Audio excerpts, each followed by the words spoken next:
So I just finished watching Journey to Babel. This is a phenomenal episode through and through. This is a must watch. Premise of this one is that the Enterprise is holding host to a bunch of different delegates from different planets in order to see if they want to let a new planet, Cordon, into the Federation. I like this setup already. We're getting more backstory about the Federation and how things work in this universe. Up until this point, we've heard about the Federation. We know that humans and Vulcans are in it, but we don't know really who else is in it. We don't know much about it. How does it work? What's going on? And this is our first big insight into that. And I'm liking it. We're getting some of the politics coming in. And the ambassador, the representative of the Vulcans, shows up. And he is this guy named Sarek and his wife Amanda. And he is really, really stern. If you think Spock is stern and cold, this guy takes it to a whole new level. And the actor really, really sells it. And then we find out that it's Spock's father and mother. And that was awesome. Really cool. Okay, now we're getting more about Spock, and this is where the episode, I think, really begins to take off and show its strength, is the story of the relationship of Spock to his parents, Sarek and Amanda. We get some funny insight. There is a nice scene where they're at this banquet table, and Dr. McCoy asks Amanda, Spock being half human, growing up, did he, run around and play games and stuff like that? And she makes a reference to him having this teddy bear type thing. And, of course, McCoy gets a good chuckle out of it. And then Spock informs him that on Vulcan, this thing had, 6-inch long fangs and was alive. And real funny. The McCoy, Spock, butting of heads, trying to always one-up each other. Spot on in this scene. And so we're getting more of this insight. We get a lot of information about Sarek being disappointed in Spock because Spock didn't follow in his footsteps and go to the Science Academy, but instead went to Starfleet. And that's interesting that we have the Vulcans who are supposed to be very logical, and yet we're seeing disappointment, which is an emotion.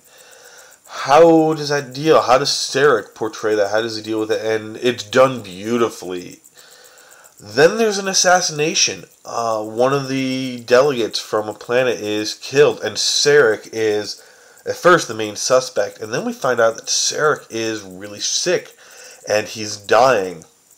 And the only person who can save him is Spock by doing a blood transfusion, because he's the only other Vulcan there for some reason. Which I found that was a little odd. I was like, shouldn't there be bodyguards or something? But anyway, Kirk gets wounded in a second assassination attempt. He gets stabbed in the back, and so because he is out of commission, Spock kind of has to take over the ship, being second in command. But he also has to do the surgery to save his father, and he has to decide which one to do. And being logical, he wants to run the ship and not let Scotty do it. And there is this incredible scene.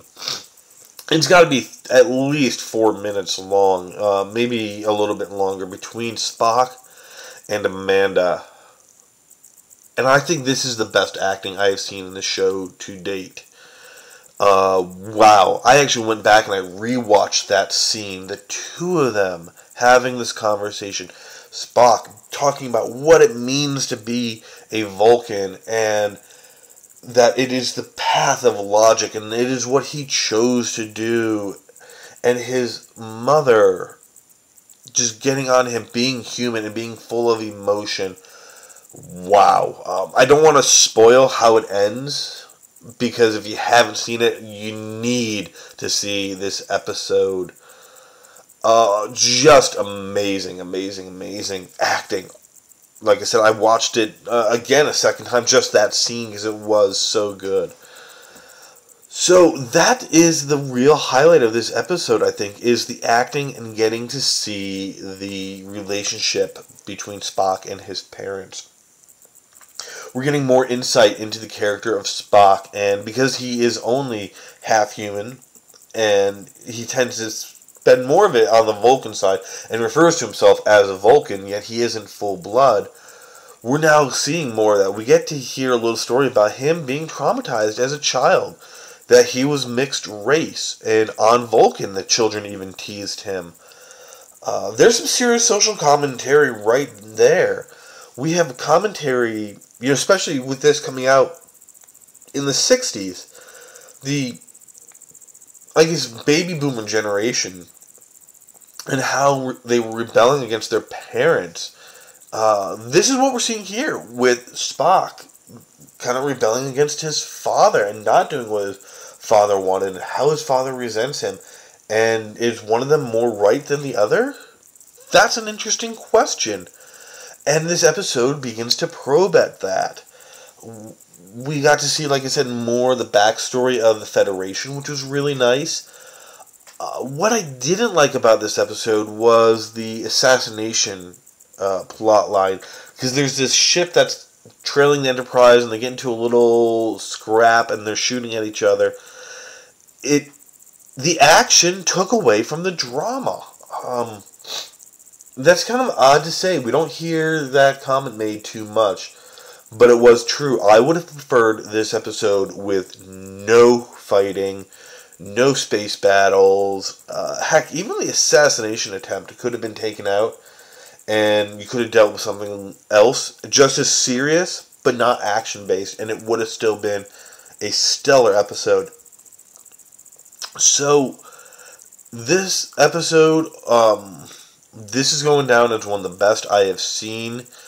If you haven't seen it, please go out and watch this one. I will probably be revisiting this one at some point again in watching Star Trek, just because it was so good. So that's all I really have to say on Journey to Babel, other than for the title.